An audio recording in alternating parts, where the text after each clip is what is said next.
Buenas noches, les doy la bienvenida a este tercer encuentro sincrónico que vamos a tener en este curso de introducción a la psicometría. Me dicen si ya pueden ver mi escritorio.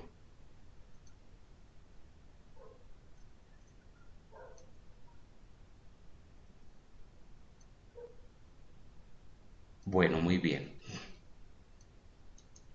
En un primer momento vamos a socializar el tema de la construcción de pruebas psicológicas y vamos a dejar un espacio al final para las preguntas, dudas o inquietudes acerca de este tema y para socializar también las inquietudes respecto a las actividades del curso.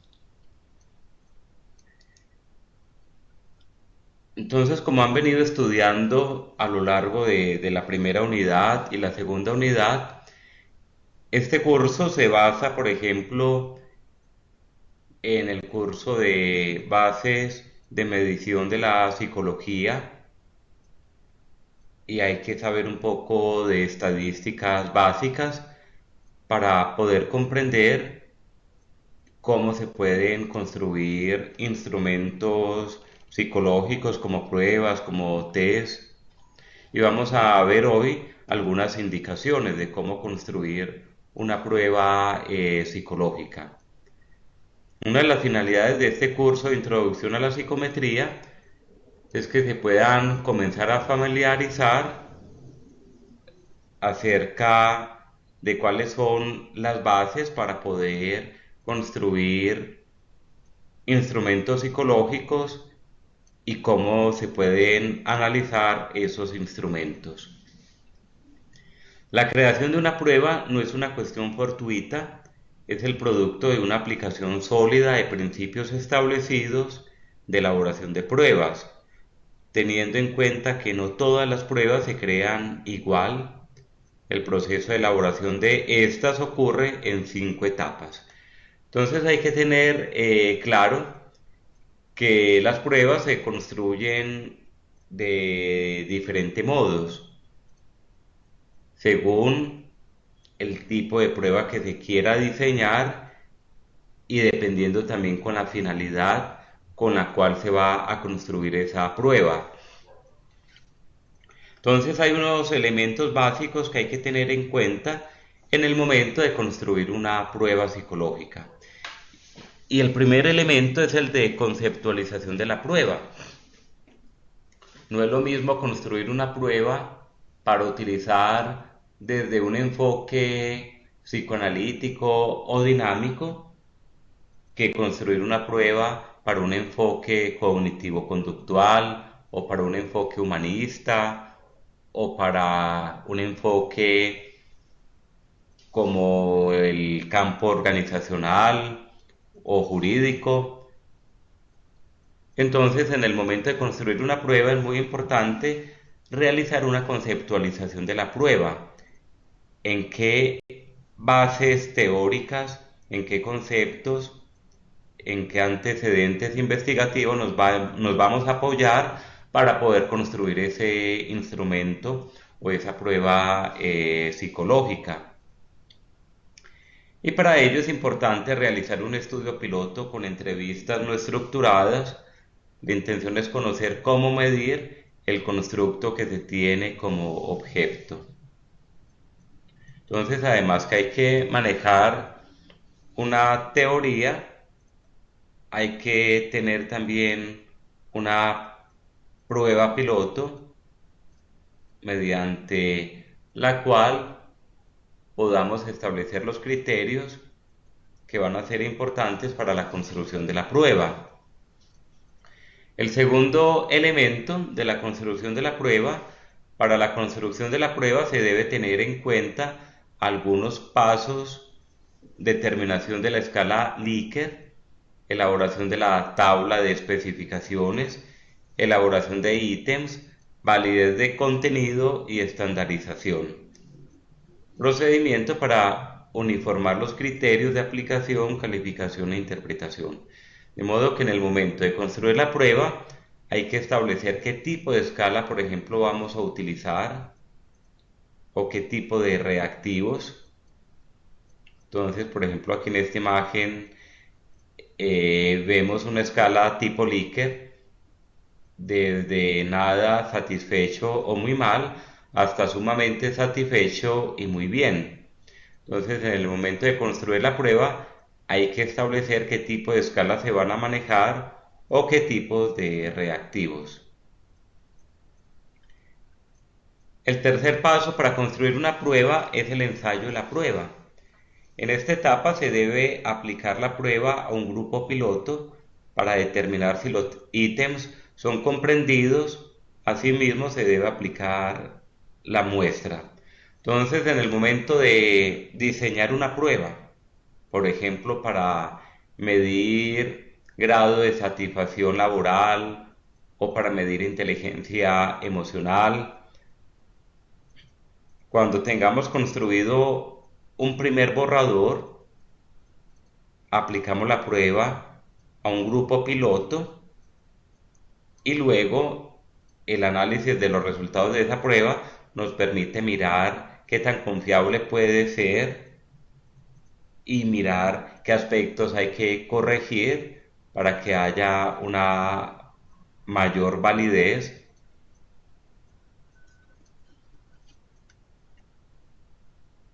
Entonces es clave el ensayo de la prueba. Cuando una prueba ha sido aceptada porque tiene un buen grado de confiabilidad, de validez, es porque ya se ha venido haciendo todo un diseño, se ha tenido grupos pilotos para aplicar el instrumento e irlo mejorando. Cuarto, análisis de los reactivos. En este análisis es muy importante determinar la validez, determinar la confiabilidad, tener en cuenta las normas de baremos, determinar el índice de dificultad para medidas de ejecución máxima y analizar los distractores. Esto es clave, analizar los reactivos y de ahí la importancia de la estadística.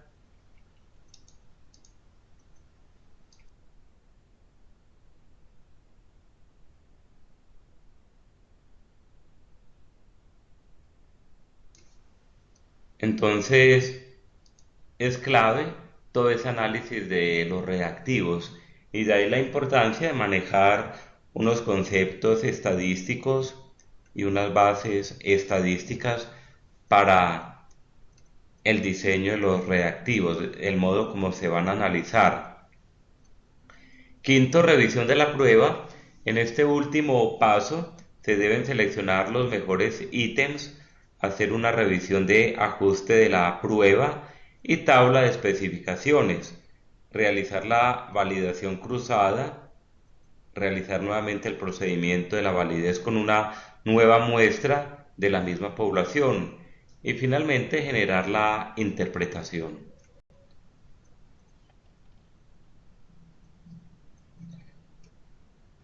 Aquí vemos entonces los pasos o elementos que se deben de tener en cuenta en el momento de diseñar una prueba psicológica. La conceptualización de la prueba, la construcción de la prueba, en qué tipo de escala se va a basar, el ensayo de la prueba, el análisis de los reactivos y la revisión de la prueba.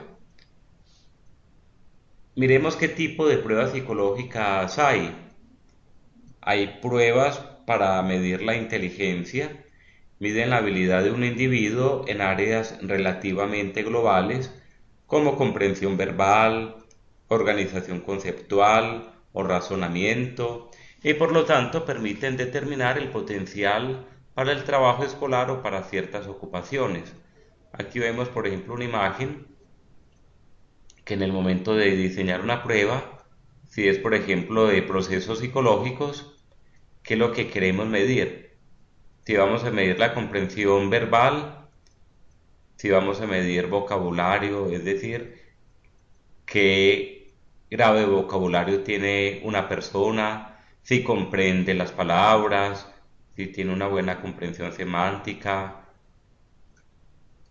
si vamos a medir, por ejemplo, razonamiento perceptivo, se pueden aplicar cubos, matrices, si vamos a medir memoria de trabajo, Se pueden utilizar instrumentos de dígitos, de letras y números, de operaciones aritméticas. Si vamos a medir velocidad del procesamiento de la información, por ejemplo, pueden haber actividades de reconocimiento de animales o denominar animales. Entonces, miren que una prueba de inteligencia generalmente permite evaluar los procesos psicológicos básicos y superiores. Hay pruebas de aptitud que tienen como objetivo medir el tipo de habilidad relativamente específicos. Entonces hay pruebas de aptitud que permiten, por ejemplo, medir específicamente para que una persona puede ser buena en un campo, por ejemplo, laboral. Entonces pruebas de aptitud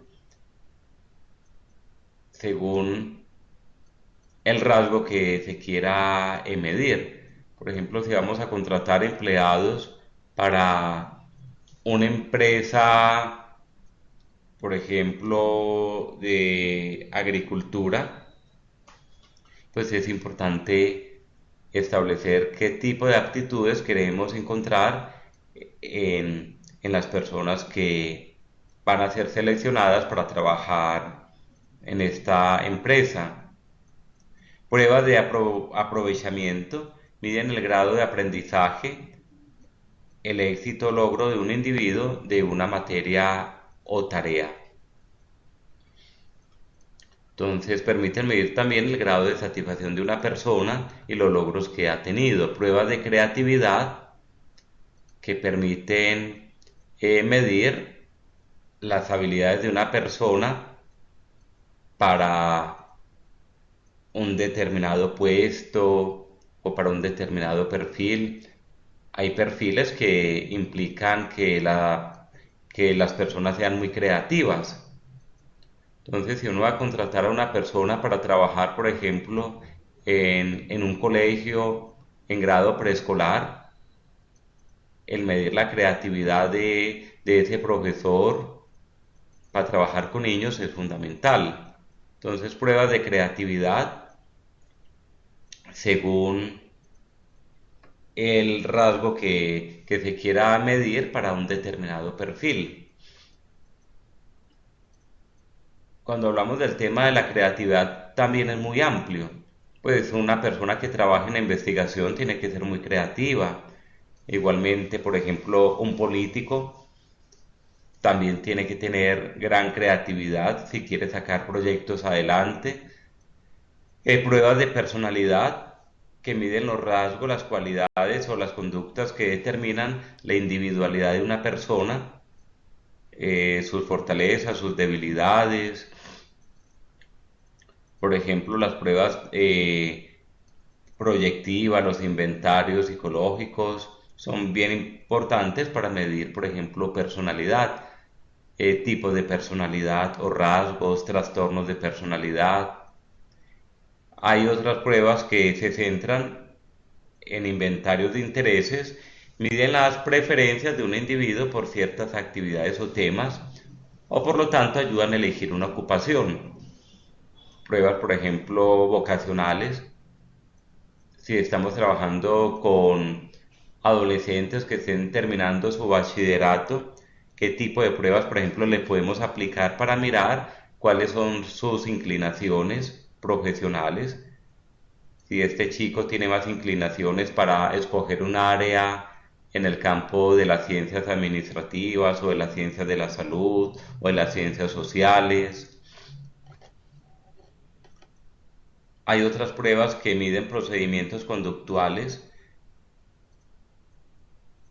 que nos permiten identificar conductas, ya sean adaptativas o inadecuadas en una persona, y pruebas neuropsicológicas que miden el desempeño cognoscitivo, sensorial, perceptual y motor para determinar el grado, la localización y las consecuencias conductuales del daño cerebral. Entonces las pruebas neuropsicológicas son muy amplias porque permiten medir grandes variables de los procesos psicológicos superiores y básicos.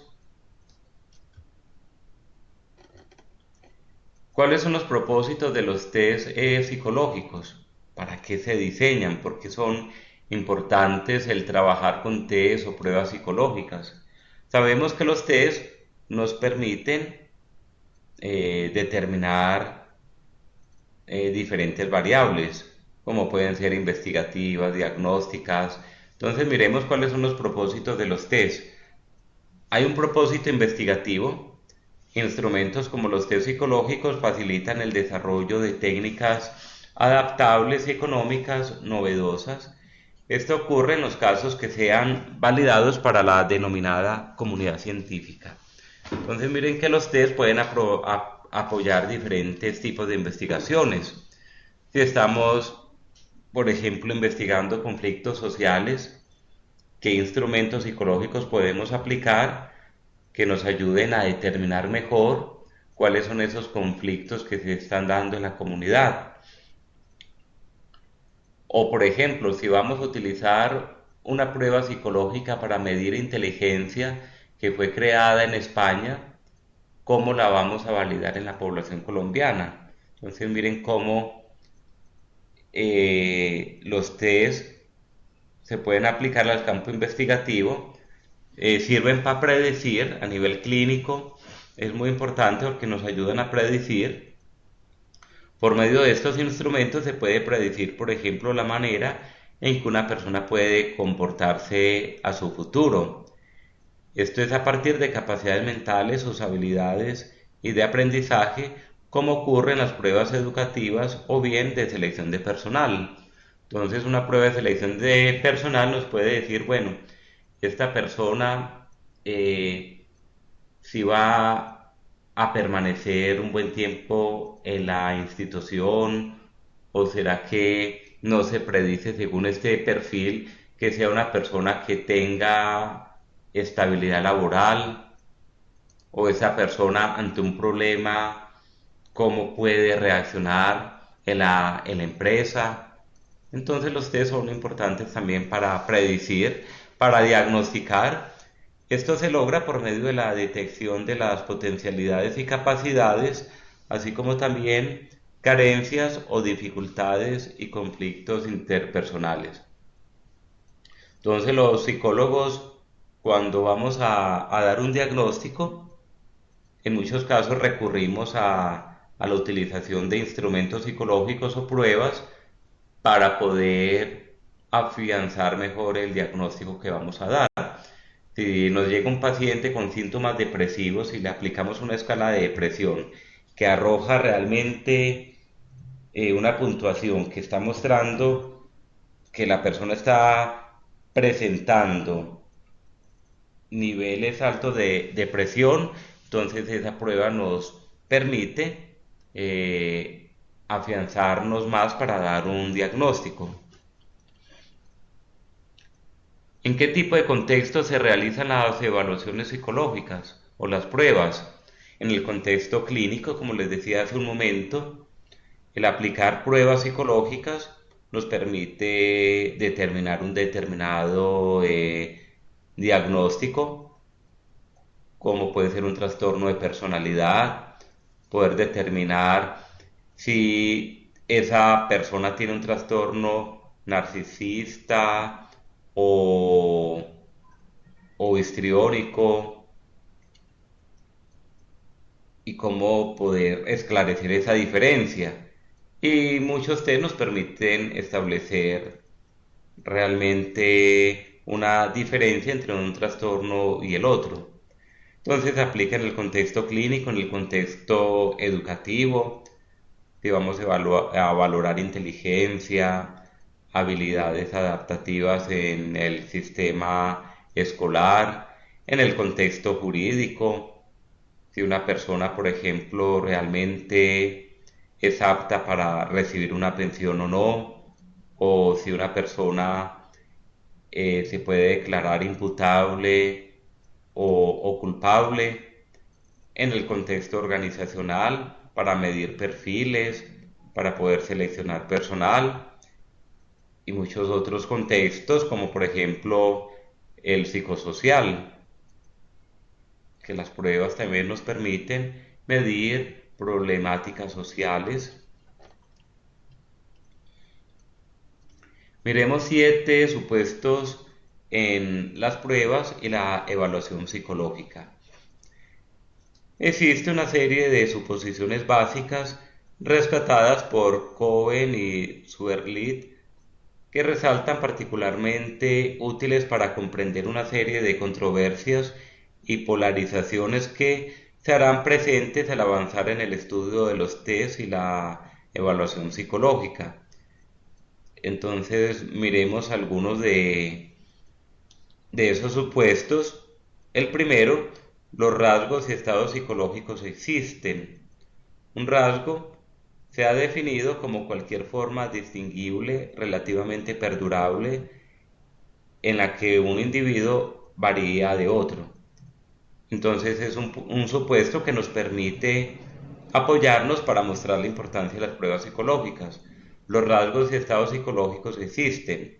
Por ejemplo, si vamos a diagnosticar trastornos de personalidad, sabemos que esos trastornos, según el tipo de alteración de la personalidad que se esté dando, implica unos rasgos muy estables. Por eso es que es tan difícil tratar trastornos de personalidad, que cuando hay rasgos muy arraigados en un determinado estilo de personalidad, es bastante difícil modificarlos. Y hay diferentes estilos de personalidad a nivel adaptativo, porque cuando hablamos de personalidad se distinguen los rasgos adaptativos que nos permiten diferenciar diferentes tipos de personalidad y también los instrumentos psicológicos nos permiten también diferenciar los trastornos de personalidad. Entonces hay rasgos y estados. Hay personas que por personalidad son más ansiosas, otras por personalidad son más extrovertidas, menos ansiosas. Segundo, los rasgos y estados psicológicos pueden cuantificarse y medirse. Esto también es importante. Y por eso hablamos de la importancia de la psicometría, cómo nos permite la psicometría medir esos rasgos y esos estados psicológicos, cómo se pueden observar, cuantificar y cómo se pueden medir. Pueden ser útiles en diferentes enfoques, entonces en diferentes enfoques de la psicología, las pruebas son importantes. Y miren que desde la psicología humanista se pueden aplicar instrumentos psicológicos que van a ser diferentes a lo que se aplican en neuropsicología o por ejemplo en psicología cognitiva. La evaluación puede señalar fenómenos que requieren una mayor atención o estudio. Una suposición en la medición es que las herramientas de evaluación pueden usarse con propósito diagnóstico. Diversas fuentes de información enriquecen y son parte del proceso de evaluación.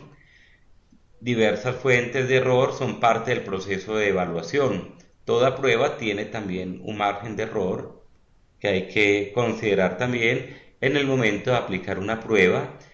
Y por eso nosotros como clínicos o como profesionales de la salud mental no podemos establecer un diagnóstico solamente a partir de la aplicación de una determinada prueba. Por eso es muy importante la entrevista psicológica, que es la que nos permite observar el comportamiento del paciente, cómo se expresa, cómo es su pensamiento, qué problemática nos manifiesta en la consulta. Y lo que hacemos con los instrumentos psicológicos, las pruebas o test, es poder apoyarnos en ellas para poder dar un mejor diagnóstico. Séptimo, las pruebas y otras técnicas de medición tienen ventajas y desventajas.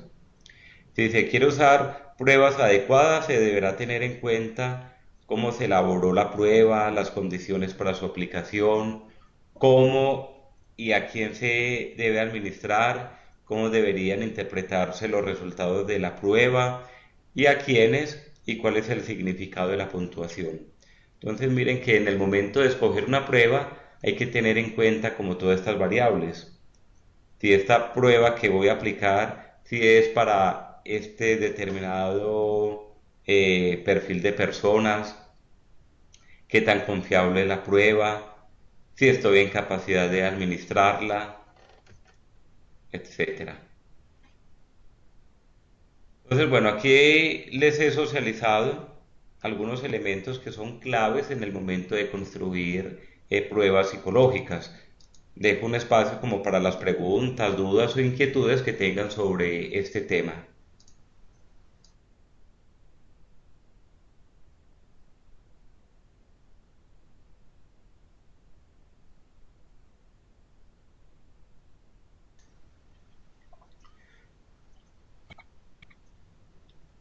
Profe, buenas noches, Hola ¿cómo está? Sergio, bien, muchas gracias. Profe, bueno, a mí el tema de las pruebas me gusta mucho, de hecho creo que por esa razón siempre la parte de la psicología clínica pues ha sido como mi intención, aunque yo sé que las pruebas también son para otras áreas de la psicología, pero sobre todo el tema clínico es como lo que concierne a mi interés. Tengo una inquietud, yo vi el foro y participé de hecho también en el foro acerca de si fuésemos nosotros los que vamos a diseñar y construir las pruebas, pues qué elementos tendríamos en cuenta. Yo estuve leyendo un poco acerca de las pruebas porque siempre me ha generado la duda de cómo estandarizar determinada prueba, ya que, bueno, hay unas pruebas creadas, por ejemplo, la que tuvimos la oportunidad de tener hace algunas semanas, que fue la prueba del WARTEC, del test de WARTEC, pero yo me doy cuenta que normalmente una persona, porque me ha pasado, cuando se aplican las pruebas, a veces los resultados, o bueno, casi siempre, no son los mismos, aun cuando tengamos ciertos rasgos de personalidad muy similares. Es decir, como que no siempre el resultado coincide con la prueba en diferentes momentos, en diferentes etapas.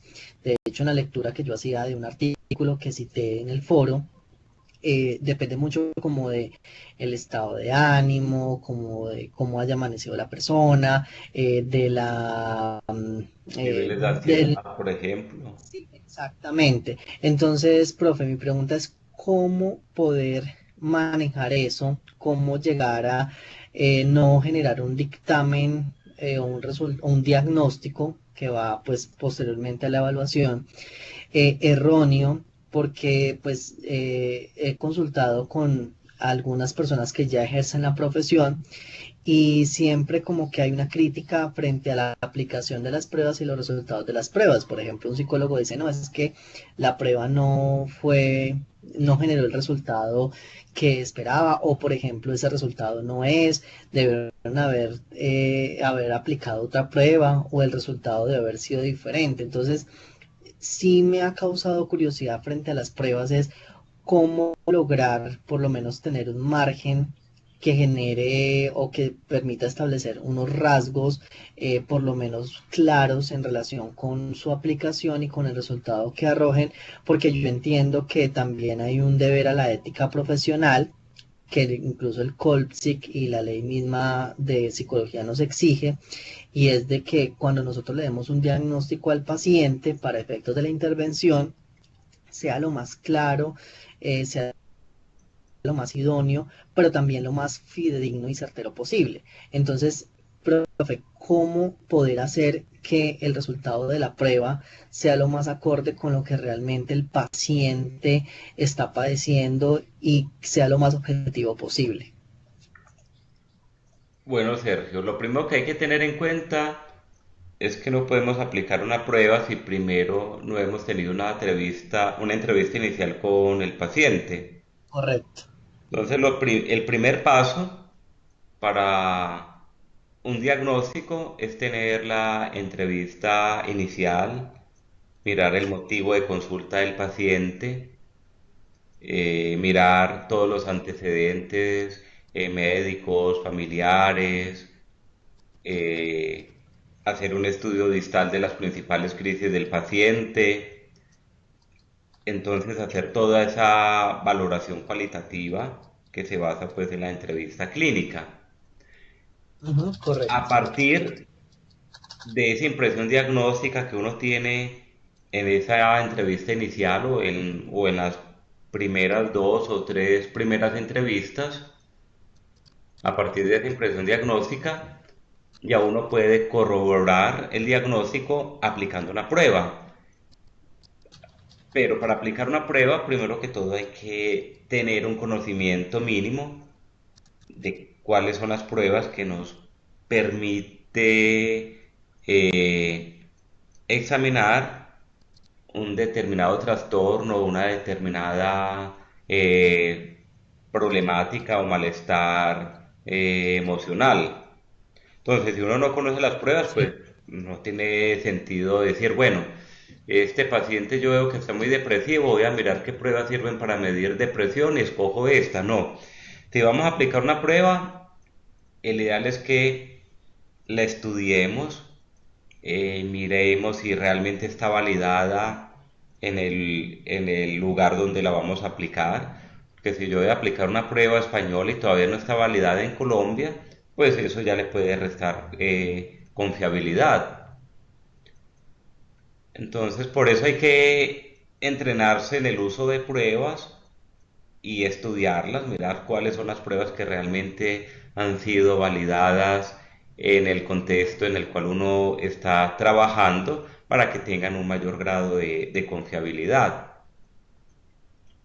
Entonces, lo primero es la entrevista. Segundo, conocer las pruebas que vamos a aplicar y generalmente uno como psicólogo clínico se va especializando. Hay unos que Ujú, se especializan más en trastornos depresivos, de ansiedad, otros se especializan más en problemáticas de pareja, otros se especializan más en niños, psicólogos infantiles. Entonces, la aplicación de pruebas va implicando también que vayamos teniendo una especialización o al menos una fortaleza en la orientación clínica, en unas determinadas problemáticas o trastornos psicológicos. ujú.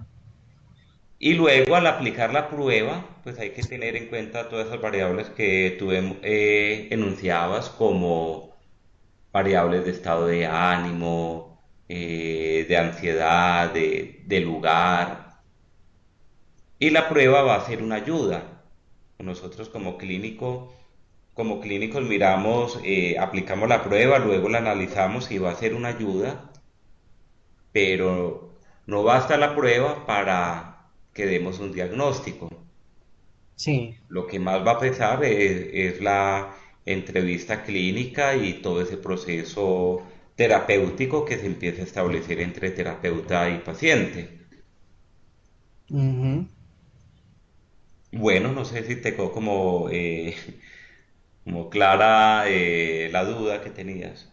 No, no, profe, es que yo sé que el tema de las pruebas, aunque ha tratado como de estandarizarse, pues obviamente incluso de lo que vamos en los primeros semestres, de la cientificidad de la psicología, pero pues obviamente uno sabe que no es posible un 100% porque Claro, no hay no todas prueba las pruebas. 100% confiable. Exacto. Y Siempre hay sobre todo un rango porque de error.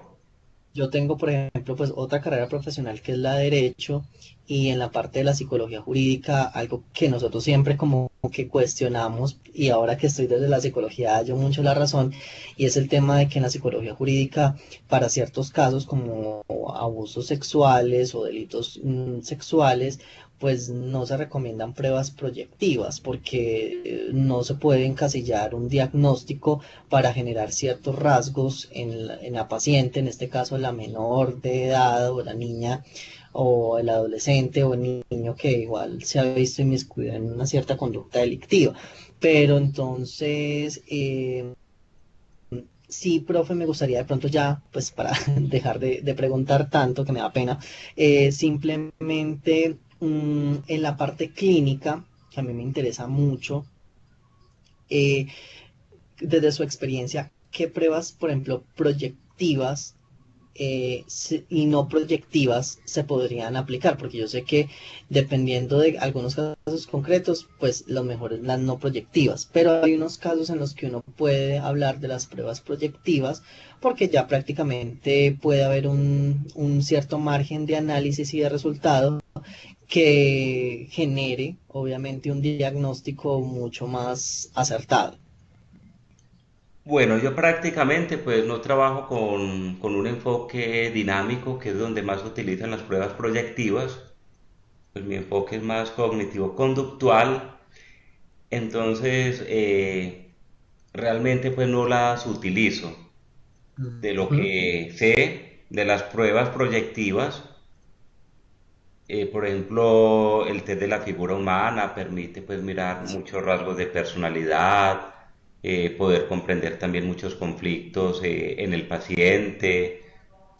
Como vimos en el Wartec, pues también mide muchos rasgos de estilos de personalidad y como mirar si una persona es conflictiva o si una persona es más dada para trabajar en equipo. Entonces las pruebas proyectivas permiten mirar los perfiles de una persona, de cómo se puede desenvolver en un determinado ambiente laboral, familiar, social, miden más rasgos de personalidad, pero como te digo, pues no tengo esa experticia en las pruebas proyectivas. Como psicólogo cognitivo, pues trabajo más desde inventarios de personalidad, escalas de depresión, de ansiedad. No, perfecto, profe, pero de todas maneras, siempre muchas gracias porque todo lo que nos puede aportar nos sirve para el desarrollo profesional.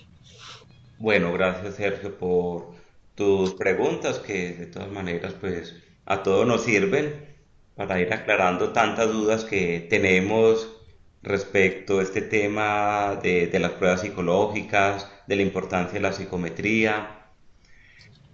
Bueno, No, ¿quién más quiere dar sus aportes o si tienen alguna pregunta?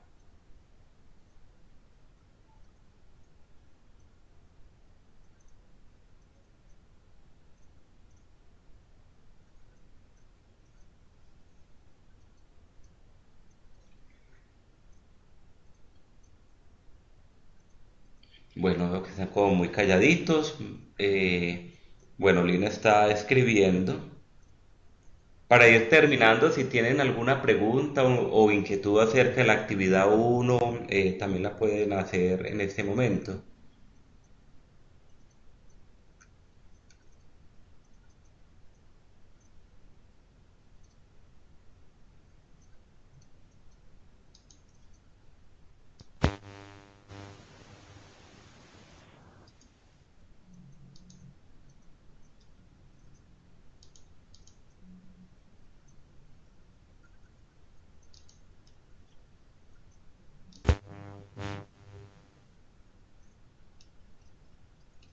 Bueno, ¿cómo van con esta primera actividad? ¿Están trabajando en grupo? Ya se va acercando pues la entrega de esta primera actividad. En el transcurso de la semana les estaré enviando los horarios de sustentación para que se inscriban.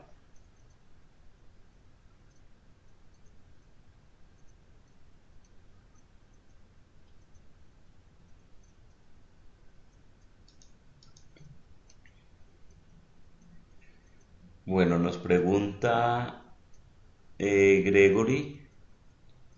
Bueno, hablando de la actividad sobre el cuadro comparativo, ¿qué tipo de referencias o qué puntos? o qué puntos a informas irían en el cuadro. Dice el punto 2: realicen un ensayo en el que es el primer punto. A partir de la lectura de los documentos del primer y segundo elemento de competencia, van a realizar un cuadro comparativo explicando los aportes más significativos de los principales representantes de la psicometría a lo largo de la historia de esta disciplina y las implicaciones que han tenido para el campo de la psicometría, resaltando los elementos que han sido claves y que siguen teniendo validez. Entonces, es mirar en esa historia, por ejemplo, cuál fue el primer autor que nos habló, por ejemplo, de un test de inteligencia, e ir haciendo en un cuadro comparativo. Es clave mirar los puntos en común entre las teorías, autores, y cuáles son los puntos también diferenciales. Por eso se llama cuadro comparativo. Mirar cuáles son los aspectos en común, eh, cuáles son los aspectos que permiten diferenciar una teoría de la otra o la postura de un autor del otro. Es clave mirar cuáles de esos aportes siguen teniendo validez o cuáles ya no. Profe, en lo referente al campo de acción clínico, con una sola entrevista basta para determinar que un niño no necesita de atención psicológica.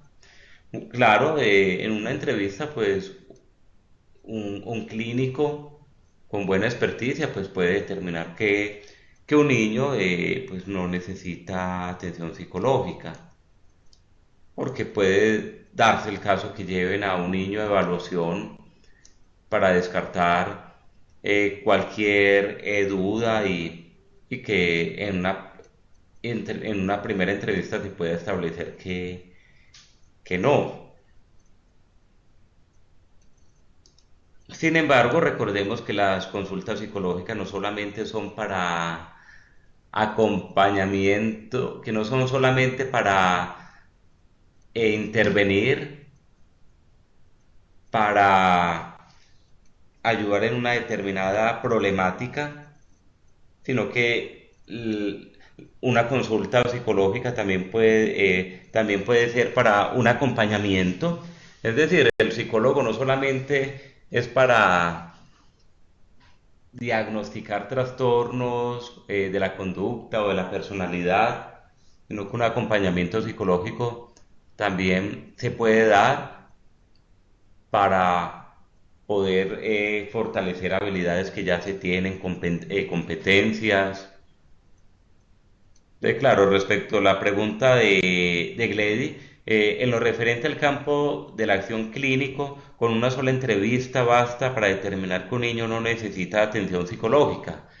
Se puede tener claridad en una primera entrevista, pues que no hay un motivo grave o que no hay un trastorno, una problemática por la cual el niño necesite terapia, pero sí se puede establecer un acompañamiento en aquellos aspectos en los cuales se puede fortalecer la personalidad del niño o en habilidades académicas o en hábitos de vida. Entonces miren que la intervención psicológica y la ayuda psicológica siempre va a ser útil, ya sea para intervenir en una determinada problemática psicológica o en un trastorno mental, o ya sea para brindar un acompañamiento vocacional, de fortalecer valores, etcétera.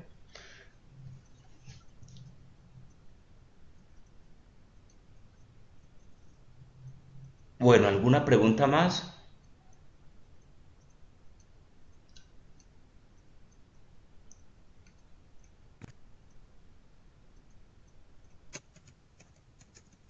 Eh, Kaylee,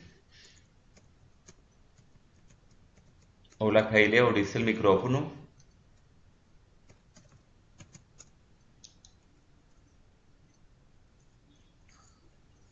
Bueno, el ensayo, como dice en las instrucciones, debe ser de máximo 3 páginas. Miremos acá en la actividad.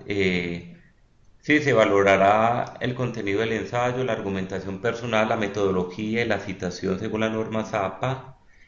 Máximo de, de 4 a 3 páginas.